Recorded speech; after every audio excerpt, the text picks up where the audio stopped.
This is Romeo and Juliet, Act 1, Scene 1. It says Verona, a public place. So this is in the Italian city called Verona, and it's in the street, likely in a public place. Enter Samson and Gregory of the house of Capulet, armed with swords and bucklers. So Samson and Gregory are servants, and they work for the Capulet family. So they're walking down the street. Samson. Gregory, oh my word, will not carry coals. Gregory, no, for then we should be colliers. Samson, I mean, and we be in collar will draw. Gregory, aye, while you live, draw your neck out of the collar. Okay, so they're talking about, they are servants, but they don't have to carry coals. And then they're doing a play on words with coals. A collier is a person who carries coal, and they're using puns, and people during Shakespeare's time would have understood these puns, and the beginning would be humorous. Samson, I strike quickly being moved. I strike quickly with my sword if I feel like it.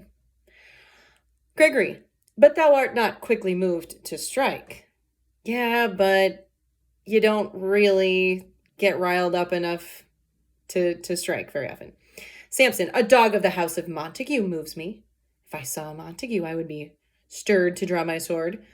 Gregory, to move is to stir, and to be valiant is to stand. Therefore, if thou art moved, thou runnest away. So Gregory is giving him a hard time, like, nah, if you saw Montague coming, you would just run away. Samson, a dog of that house shall move me to stand. I will take the wall of any man or maid of Montague's. So he's like, I'll fight any Montague, be it man or woman, which they wouldn't have fought women at that time. Gregory, that shows thee a weak slave, for the weakest goes to the wall. So they're again playing with words. Samson says, I will take the wall of any man or maid, and he meaning like he will fight them.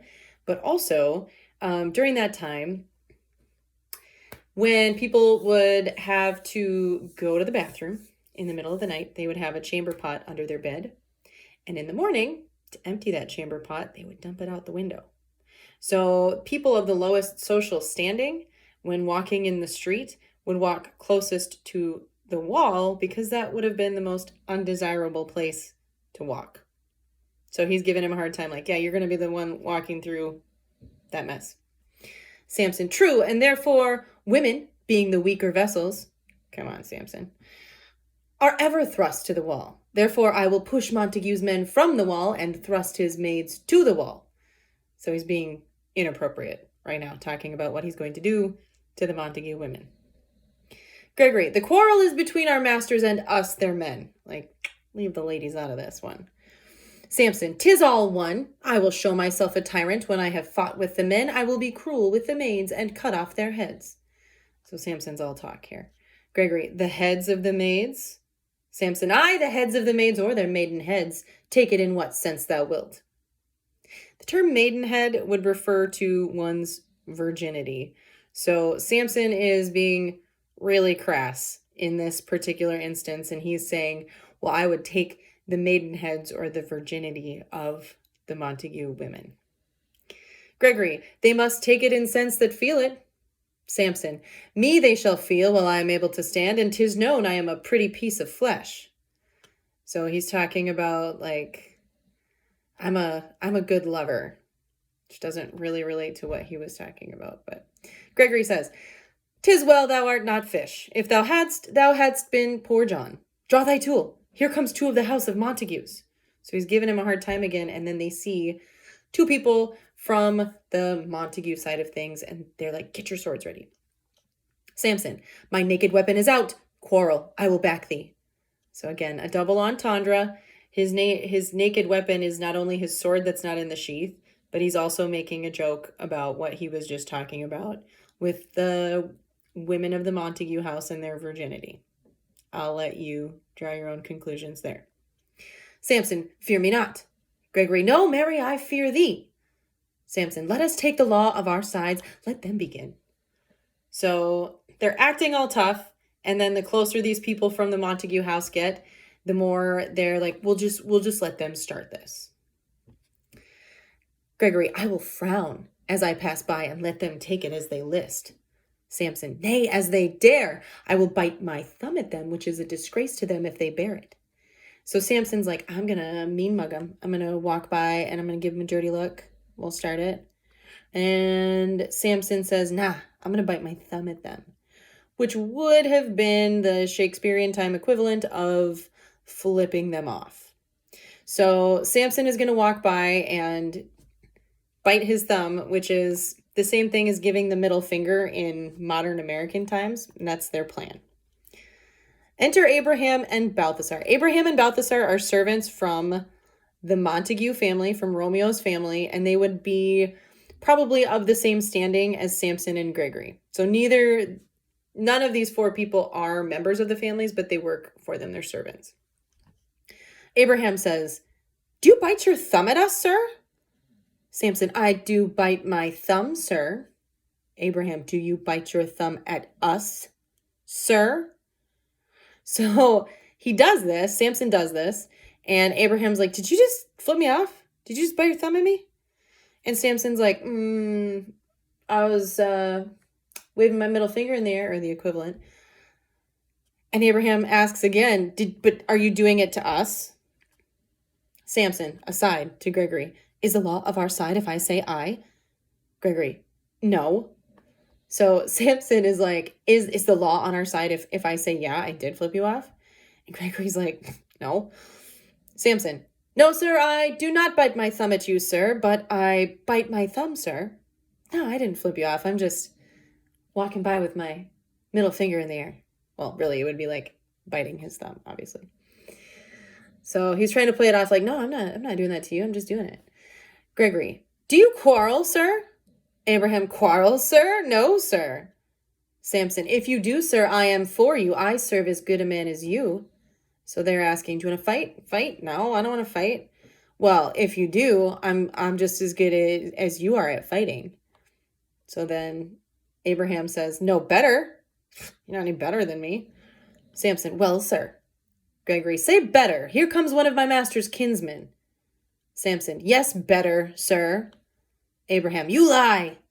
Samson, draw if you be men. Gregory, remember thy swashing blow. So they're talking crap to each other. And finally, it ends up in a fight. Okay, because also the Capulet servants realize that they have, there are people from their side that are coming to kind of back them up. So they're fighting, they're sword fighting. Enter Benvolio. And Benvolio is Romeo's first cousin. He's on the Montague side, and he's got a pretty level head. Benvolio says, part fools, put up your swords. You know not what you do. Put up your swords would mean put away your swords. Put them away. Stop fighting. He beats down their swords. Enter Tybalt. Tybalt is Juliet's first cousin, so he's on the Capulet side. He's a bit of a hothead. Tybalt, what, art thou drawn among these heartless hinds? Turn thee, Benvolio, look upon thy death. So he sees Benvolio's sword out, and he's like, fight me. Benvolio's like, I do but keep the peace. Put up thy sword or manage it to part these men with me. He's like, I'm just here to try to break it up. Put your sword away or use it like I am to make these guys stop fighting with each other. Tybalt, what, drawn and talk of peace? I hate the word as I hate hell, all Montagues, and thee. Have at thee, coward. They fight. Enter several of both houses who join the fray. Then enter citizens with clubs. So the Capulets and Montagues have been fighting for a long time. People in the city who are not related to them or like on their side are just upset by this. So citizens come out to try to break up the fight with essentially baseball bats. And so this fight gets way out of hand. First citizen says, clubs, bills, and partisans, strike, beat them down with the Capulets, down with the Montagues. So people are not happy with either of these two families and they want it to stop, but they're entering the fight with bats to try to make it stop. Enter Capulet in his gown, formal dress, and Lady Capulet. Capulet, who's older, says, what noise is this? Give me my long sword, ho! Lady Capulet, a crutch. Why call you for a sword? So Capulet's like, give me my sword. I'm going to fight too. And his wife is like, oh man, you don't need a sword. You need a crutch. Calm down. You're not going to fight. Enter Montague and Lady Montague. Those are Romeo's parents. Montague says, thou villain Capulet, Hold me not, let me go. So he is saying the equivalent of, hold me back, hold me back. And his wife says, Lady Montague, thou shalt not stir a foot to seek a foe. So she's doing the same thing, like, you are not going to enter this fight. Stop. Enter Prince with attendants. The prince is like the mayor of the town. He's in charge. He would be like the ruler. And he's sick of this too. Prince says, rebellious subjects, enemies to peace, profaners of this neighbor-stained steel, will they not hear? What ho, you men, you beasts, that quench the fire of your pernicious rage with purple fountains issuing from your veins, on pain of torture from those bloody hands, throw your mistempered weapons to the ground, and hear the sentence of your moved prince. 3 civil brawls, bred of an airy word, by thee, old Capulet, and Montague, have thrice disturbed the quiet of our streets, and made Verona's ancient citizens cast by their grave beseeming ornaments, to wield old partisans in hands as old, cankered with peace, to part your cankered hate. If ever you disturb our streets again, your lives shall pay the forfeit of the peace. For this time all the rest depart away. You, Capulet, shall go along with me, and Montague, come you this afternoon, to know our further pleasure in this case. To old Freetown, our common judgment place. Once more, on pain of death, all men depart. Okay, so he is so frustrated by this, and he's saying, in recent history, there have been 3 fights in the street. The citizens do not deserve this. This is not okay.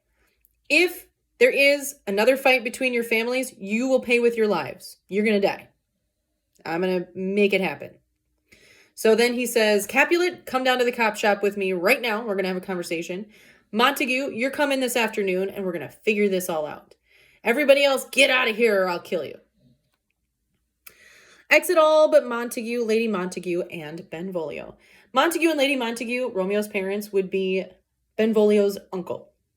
Montague, who said this ancient quarrel knew a broach? Speak, nephew, were you by when it began? He's like, who started this fight? Benvolio, were you here? Do you know what happened? Benvolio is honest. He says, here were the servants of your adversary and yours, close fighting ere I did approach. I drew to part them. In the instant came the fiery Tybalt, with his sword prepared, which, as he breathed defiance to my ears, he swung about his head and cut the winds, who, nothing hurt withal, hissed him in scorn, while we were interchanging thrusts and blows.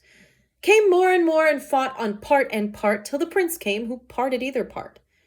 So he says exactly what happened. He's like, I walked up, servants from their house were fighting with servants from our house. I tried to break them up, and then Tybalt came, and you know Tybalt is always about a fight, so I ended up fighting him. And then the citizens came with their bats, and then the prince showed up. That's what happened. Lady Montague, oh, where is Romeo? Saw you him today? Right glad I am he was not at this fray. So she's glad Romeo was not at the fight, but doesn't know where he is. Benvolio, madam, an hour before the worshipped sun peered forth the golden window of the east. It's like the nicest way to say an hour before the sun came up. A troubled mind drave me to walk abroad, where, underneath the grove of sycamore that westward rooteth from the city's side, so early walking did I see your son. Towards him I made, but he was ware of me, and stole into the covert of the wood. I, measuring his affections by my own, that most are busied when they're most alone, pursued my humor, not pursuing his, and gladly shunned who gladly fled from me. So Benvolio was up because he was like trying to clear his mind an hour before the sun. And he did see Romeo sitting under some sycamore trees. But when he and Romeo made eye contact, Romeo ran into the woods. And Benvolio says, like, I could really tell he just wanted to be alone, so I let him go. But I did see him this morning. Romeo never appears in the same place with his parents at the same time. They're like always looking for him, or I don't know. Montague, many a morning hath he there been seen, with tears augmenting the fresh morning's dew, adding to clouds more clouds with his deep sighs. But also soon as the all-cheering sun should in the furthest east begin to draw the shady curtains from Aurora's bed, away from light steals home my heavy son, and private in his chamber pens himself, shuts up his windows, locks far daylight out, and makes himself an artificial night. Black and portentous must this humor prove, unless good counsel may the cause remove. So his dad's like, he's been doing that a lot lately. He goes out at night, and when he comes back during the day, he goes in his room, he locks the door, he shuts all of the curtains, and makes an artificial night for himself. He's like, I don't know what's going on with Romeo. Benvolio, my noble uncle, do you know the cause? Montague, I neither know it nor can learn of him. Benvolio, have you importuned him by any means? So Benvolio was like, have you asked him why he's so upset or why he's acting like this? Montague, both myself and many other friends. But he, his own affections counselor, is to himself. I will not say how true, but to himself so secret and so close, so far from sounding and discovery, as is the bud bit with an envious worm. Ere he can spread his sweet leaves to the air, or dedicate his beauty to the sun. Could we but learn from whence his sorrows grow. But we would as willingly give cure as no. He's like, I've tried, other friends have tried, he won't talk to anybody. But if, we'd like him to come out in the sun and show his beautiful face. If we could learn what's wrong with him, we would want to help him. We would want to give him a cure. Enter Romeo, but he's kind of like in the distance. They see him though. Benvolio, see where he comes, so please you, step aside, I'll know his grievance, or be much denied. So Benvolio's like, go home, I'm his cousin, I'm his age, I'll figure this out, see you later. Montague, I would thou wert so happy by thy stay, to hear true shrift. Come, madam, let's away. So Montague's like, I wish he would just talk to me, but okay, we'll go, you talk to him. Exit Montague and Lady Montague. Benvolio, good morrow, cousin. Romeo, is the day so young? Benvolio, but new struck 9. So Romeo is a bit emo. He's like, is the day so early? And Benvolio's like, well, it's 9 o'clock in the morning. I don't know if you consider that early. Romeo, ay me, sad hours seem long. Was that my father that went hence so fast? Benvolio, it was. What sadness lengthens Romeo's hours? So, have you ever heard the phrase, let's see, how does it go? I'm totally drawing a blank. Time flies when you're having fun. So Romeo's talking about the opposite. Like, he's sad, so his hours seem long. And Benvolio's like, why do your hours seem long? What makes you sad? Romeo, not having that which having makes them short. So he's like, what makes your hours long? Not having the things that make them short. It's not really giving an answer. Benvolio knows, though. Benvolio says, in love. Romeo, out. Benvolio, of love. Romeo, out of her favor, where I am in love. So we find out Romeo loves somebody who doesn't love him back. That's why he's sad. Benvolio, alas, that love so gentle in his view should be so tyrannous and rough in proof. Benvolio's like, yeah, love can be great, but I can understand how it can be painful. Romeo, alas, that love whose view is muffled still should without eyes see pathways to his will. Where shall we dine? Oh, me, what fray was here? Yet tell me not, for I have heard it all. There's much to do with hate, but more with love. Why then, O brawling love, O loving hate, O anything of nothing first create, O heavy lightness, serious vanity, misshapen chaos of well-seeming forms, feather of lead, bright smoke, cold fire, sick health, still waking sleep, that is not what it is. This love feel I, that feel no love in this. Dost thou not laugh? So this is one of Romeo's very famous lines. He's using oxymorons, words that are opposite from each other, to talk about what love is like. It can be beautiful or it can be really painful. A feather of lead, bright smoke, cold fire, sick health.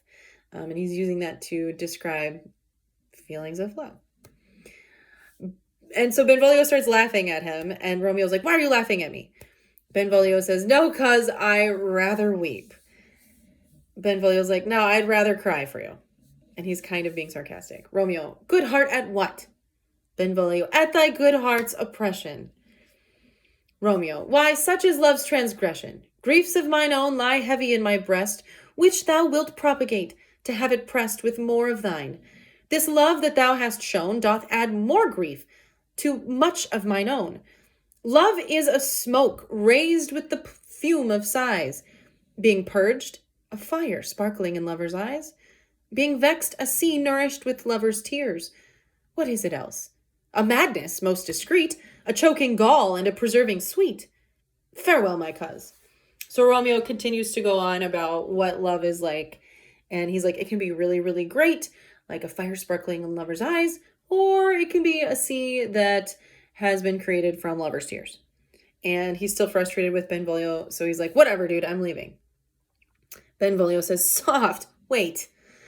I will go along, and if you leave me so, you do me wrong. Benvolio's like, wait, I'm going to go with you. Don't leave me here. We're going to do this together.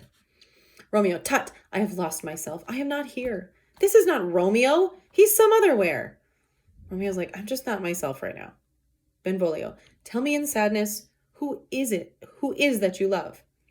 Romeo, what, shall I groan and tell thee? Benvolio, groan? Why, no, but sadly, tell me who. Romeo, bid a sick man in sadness make his will. Ah, word ill urged to one that is so ill. In sadness, cousin, I do love a woman. During this time, homosexuality would not have been something that was talked about. And when people were in relationships, it was automatically assumed that it was a heterosexual relationship. So Benvolio is being sarcastic again. Benvolio says, I aimed so near when I supposed you loved. Because Romeo says, I love a woman. And Benvolio's like, yeah, I got that. Who is it? Romeo, a right good mark, man. And she's fair, I love. Benvolio, a right fair mark, cuz is soonest hit. Romeo, well, in that hit you miss. She'll not be hit with Cupid's arrow. She hath Dian's wit. And in strong proof of chastity well armed, from love's weak childish bow she lives unharmed. She will not stay the siege of loving terms, nor bide the encounter of assailing eyes, nor ope her lap to saint seducing gold. Oh, she is rich in beauty, only poor, that when she dies with beauty dies her store. So they're making a reference to Cupid, and they're talking about how she won't be hit with Cupid's arrow. That's the fair mark. Okay. Also, fair means beautiful. And Romeo says she has Dian's wit. Diane is another Roman goddess, but she believes in chastity. She believes in not going around with guys, and she's not interested in Romeo. And Romeo says, oh, it's a pity because when she dies, her beauty will have been for nothing. Benvolio, then she hath sworn that she will live chaste? Romeo, she hath, and in that spring makes huge waste. For beauty starved with her severity cuts beauty off from all posterity. She is too fair, too wise, wisely too fair, to merit bliss by making me despair. She hath forsworn to love, and in that vow do I live dead that live to tell it now. So this girl that Romeo loves has sworn a vow of chastity, which may mean that she has decided to become a nun. Remember, this is Italy. Everyone would have been Catholic, and Catholic nuns swear a vow of chastity, meaning that they will not be in a romantic relationship with anyone, and they won't have sexual relations with anyone because they're committed to God. So it's likely that she has decided to do that. Benvolio, be ruled by me. Forget to think of her. Romeo, teach me how I should forget to think. Benvolio, by giving liberty unto thine eyes. Examine other beauties. Benvolio's like, forget her. Check out some other ladies. Romeo, 'tis the way to call hers exquisite and question more. These happy masks that kiss fair ladies' brows, being black, put us in mind they hide the fair. He that is struck and blind cannot forget the precious treasure of his eyesight lost. Show me a mistress that is passing fair. What doth her beauty serve, but as a note, where I may read who passed that passing fair? Farewell, thou canst not teach me to forget. Romeo says, a blind man cannot forget what it's like to see. And he compares that to his seeing the beauty of this girl. And he's like, I can't forget how beautiful she is. Seeing other girls is not going to make me forget this. Benvolio, I'll pay that doctrine or else die in debt. Exit. So he's like, I will take that bet. I will help you find another girl. So you forget about this one that has vowed to be chaste.